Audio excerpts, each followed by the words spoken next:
Great, thank you so much, Brian. It's wonderful to see that solution. And I think that title was given to it because once you see something working in one county that is so successful and has the ability to be so impactful, and you understand the mobility of families around our state, you can't help but to think this is something that we really need to pull out and apply statewide so that you can track the child and her well-being wherever she goes. All right, so now we have Kimberly Calhoun. You've no reason to introduce her because she has been up here several times, but at this point she can come up here with Carol Rigsby. Come on up, Carol. Come on, Carol. And the M&M bandit. That's right.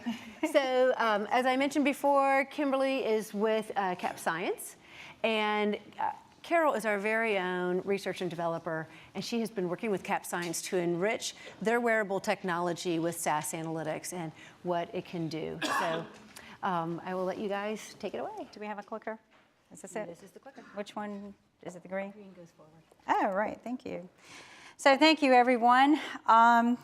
Today has been a true example of the advancements that we have been making in utilizing technology that will improve the tools for public safety that they need to make their jobs safer, more efficient, and potentially save lives. And working with SAS has just been a great honor because they have the same ideas in mind that we have. And before I get started, is the slides going? There we go. Safety through wearables. Can we go backwards? Yep, okay. So anyway, before I get started, I want to share with you my journey as to why I developed this technology and how.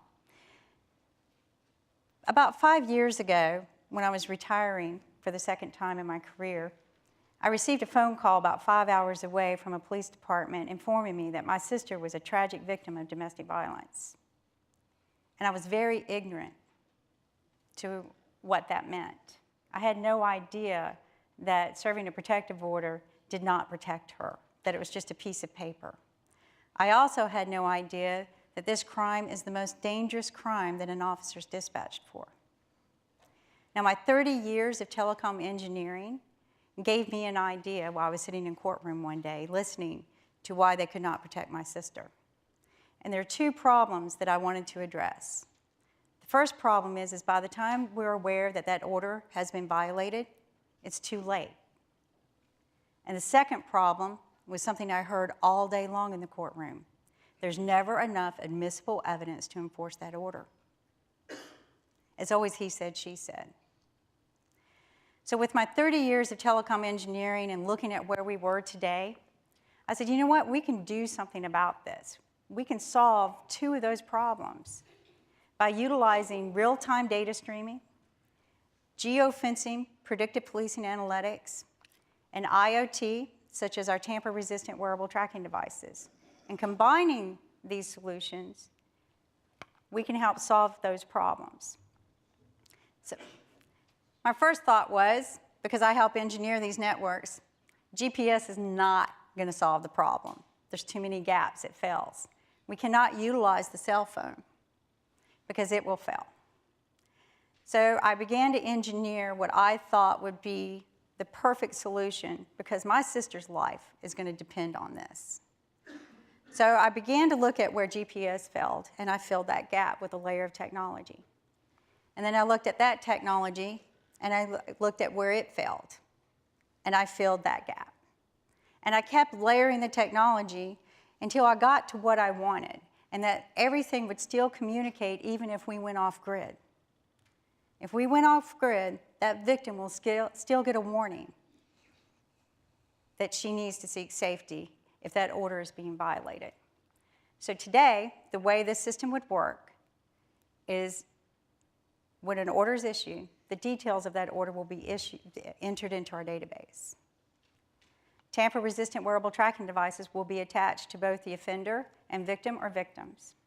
Details such as location that the offender must refrain from, proximity range, and distance that they must refrain from the victim.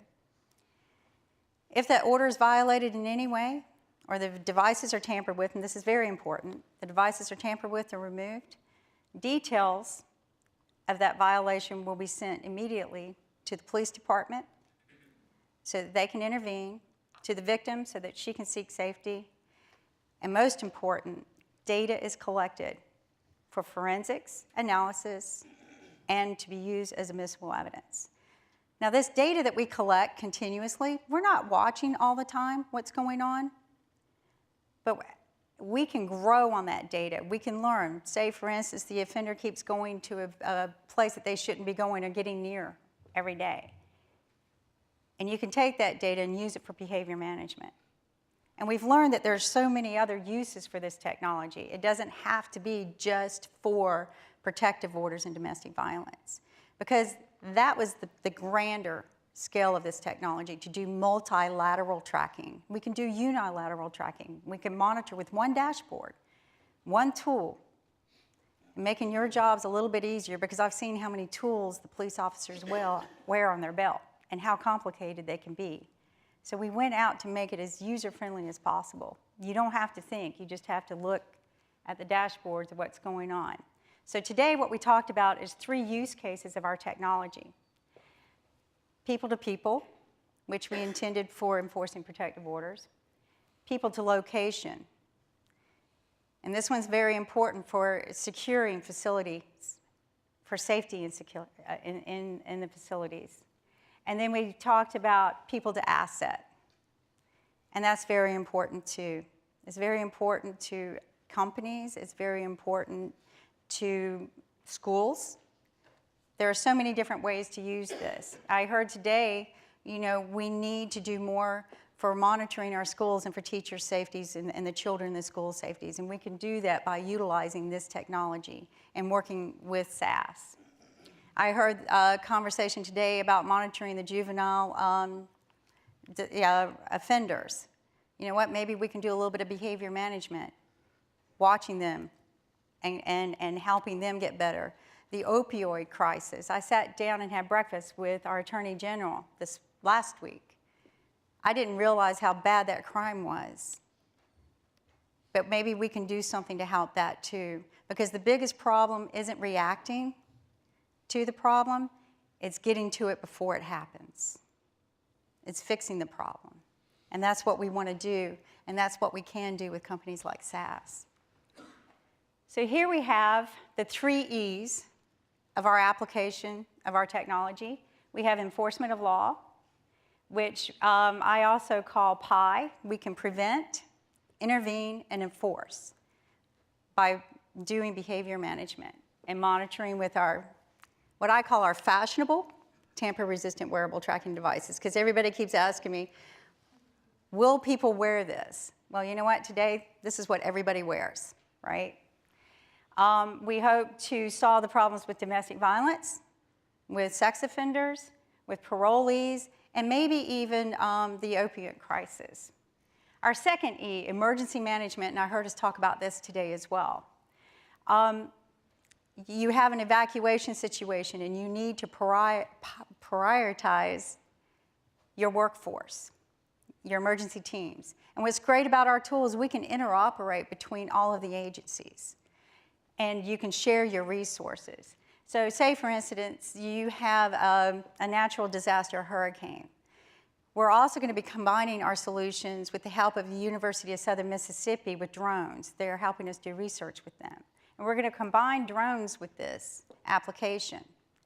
So in a situation where you have a hurricane and you need to monetize your workforce, we will be able to put up drones if your network goes down and utilize the drones in a matrix to provide you a backup network so that you continue to communicate. We can assign the drones to tracking devices so they know where to go. We can send drones in to provide emergency provisions. The drones can also have video cameras on them like you've seen earlier today and give you visual situational awareness before somebody goes in. And what's great about this is we can monitor it on a screen, as you can see up here. I don't know how to use that button. But as you can see on the screen, we have a map of where everyone is at. And we can better control the situation. You can have dispatch people that can play as your quarterback and help with the emergency situation by looking at the map. But everyone on your emergency team has access to this view when a situation is going on. The next one is employee and public safety. We are able to program restricted zones. We can program authorized personnel only. We can program safety zones. And this is very important in a big workplace where you might have hazardous chemicals, or you might have an employee that goes unconscious, and you can determine what caused that problem. We were talking about that today at lunch, that there are situations in work zone areas that are very dangerous, and they mark it with a big red mark, don't cross this. You can have the devices on your employees that will alert them if they're getting too close to a place that they should not be going to. Programming safety zones where you want employees to go to in case of an emergency. You'll be able to determine quickly without doing roll call who's there and who's not. I have a story I'm going to tell you real quick. As we were developing this technology, somebody asked me, can you provide us precision indoor tracking so that we can identify where all of our personnel are in an emergency situation? What happened was one of their agents had died because they could not get to them soon enough, because they could not locate them. So immediately our team sat down and we said, how can we do this? How can we provide the indoor tracking so that it's so precise and so reliable? And we did it. We not only did this, but our CTO, Patrick, was smart enough to say, let's make it very easy. I'm going to engineer this technology where all we have to do is take the blueprint of the facility that wants to be tracked and lay it on top of our platform. And we're able to do all the tracking that they need. We've also made our technology so that it's currently interoperable with other security systems so that you can continue using what you've invested in. And we can enhance the systems you have. So there's so many other applications. So while I have all of you here today, if you come out and take a look at our real live demos and also look at our drones, because I think they're fascinating in what we're doing with them, but give us some suggestions, some other ideas that you have of how we can utilize this technology to make your jobs safer, more efficient, and potentially save lives to help us meet our goals. And one more thing I want to add about all of this. Oops, I'm sorry, I went backwards. So it's not always technology that fails. We're not just thinking about what we can do for you today at Cap Science Labs. We're thinking about the future. And there are several different platforms of visual situational awareness. And what we want to do is utilize the drones to be more proactive for what you want to use. We can tag the drones to users to say to an officer so that that drone knows that it needs to be with that person. Or say that you've got someone missing. You can program that drone to look for their device, because it's all based on IDs.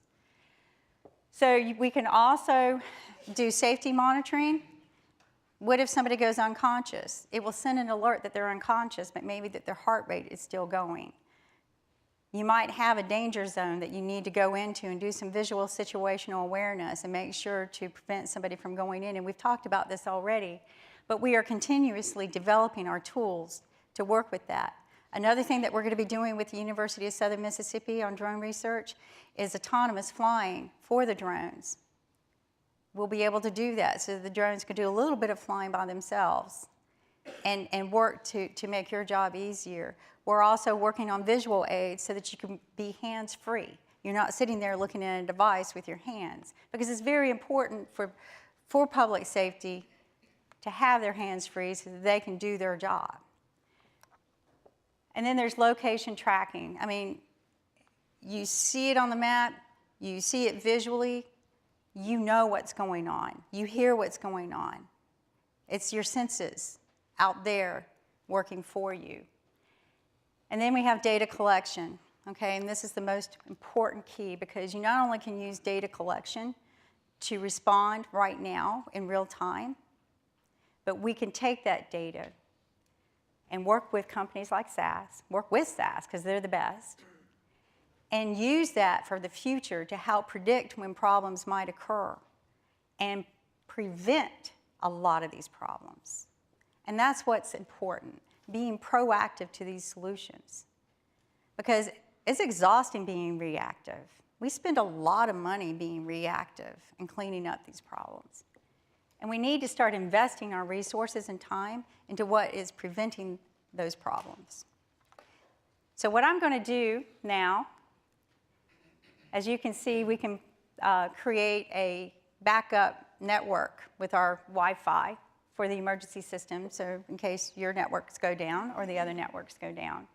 But what I'm going to do now is let Carol talk to you about how SAS is going to take our data and how they're going to use it to improve your jobs even more. Carol?